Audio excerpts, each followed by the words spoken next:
I've had to work with a lot of chainsaws around my home, and in my lifetime I've even worked as a logger. There is a gas-powered one that's short that works for things that I need to do at home. I'm starting to use this Ego battery-powered one, which so far I'm impressed with. This is an inexpensive Craftsman electric chainsaw, but my review today is for this Oregon chainsaw that I purchased back in November, about 8 months ago. And I still have the box for it, and I registered it online when I got it. Okay, so most all chainsaws, right there in front, as you can see, they have something called bumper spikes or felling dogs. On this Ego electric battery chainsaw, it has them. And this one, it's so short that they didn't put the felling dogs there. But this Oregon chainsaw does have them right there. Now that is a normal thing, because when you're cutting, it's common to press up against the log and have the spikes dig in and give you a little extra leverage as you try to cut through.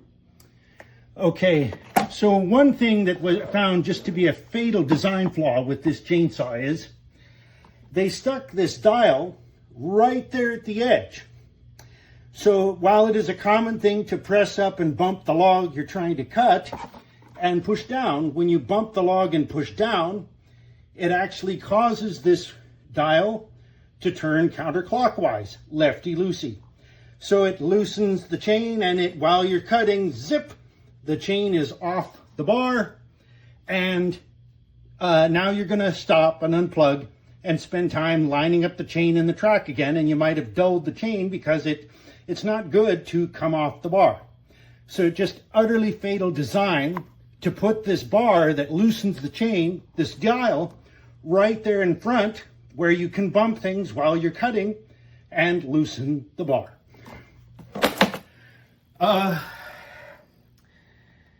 There's another fatal design flaw that I'm going to demonstrate. With this inexpensive Craftsman chainsaw, I'm going to click the trigger to make it go and watch the chain roll as I do this. Okay, as I stop, take my finger off, it slowly spins to a halt. And so that ultimately, that works. Now what they're going to call this a safety feature of this Oregon chainsaw, and I'm going to demonstrate it here. So I'm going to hold it carefully, and as I hit the trigger, when I stop, you see how that chain jerks to a halt, enough to even jerk the chainsaw.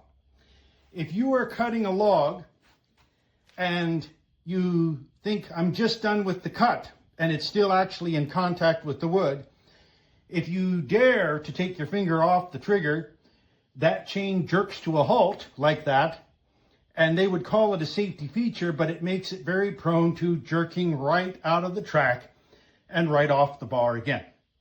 So as I tried to use this Oregon chainsaw, I had to spend so much time trying to keep that chain on the bar. It really cut the number of cuts down per day, like just terribly. I did better with cheaper electric chainsaws that didn't have that problem, having the dial right up front. It was a regular thing for this chain to pop right off the bar and have to stop and put it on again. The worst chainsaw I ever owned.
Just wanted to give you guys a little intro to what this can do.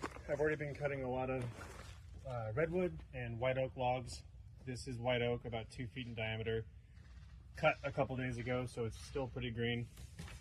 The blade has not been sharpened at all, so it is used. And here's a realistic expectation, which is, considering the price and corded, I think very good.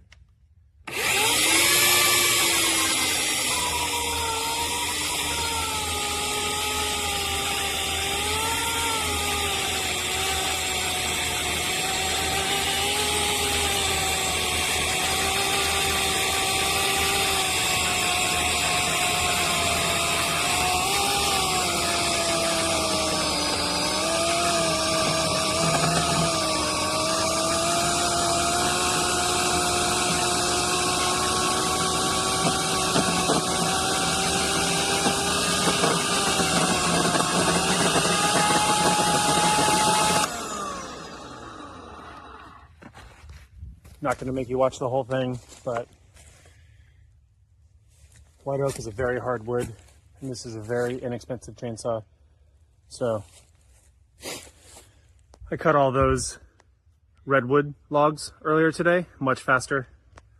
Cut those. So I would say definitely a good buy.